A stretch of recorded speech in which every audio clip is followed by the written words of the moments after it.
Find the missing side of a right triangle. Para malaman natin yung nawawalang side ng right triangle, ay gagamit tayo ng Pythagorean theorem, which is a square plus b square is equal to c square, in which a and b are the legs. Ito yung legs 3 and b, at yung c, hypotenuse, the longest side. So substitute lang natin. So a will become a.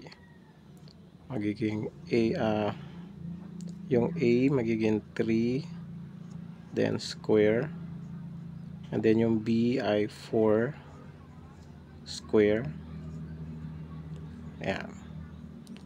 3 square is 9, or 3 times 3 is 9, plus 4 square, or 4 times 4 equals 16, is equal to c square.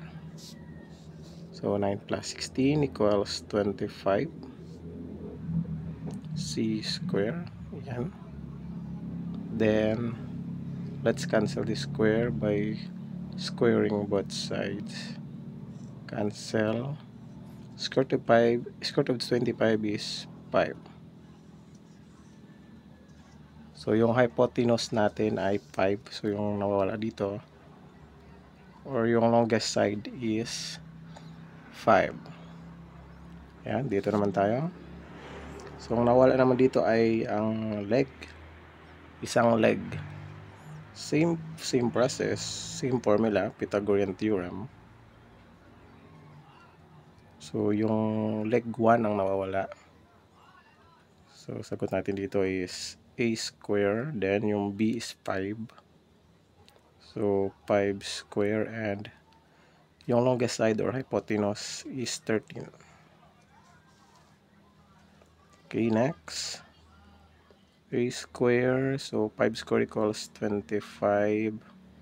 13 square equals 169.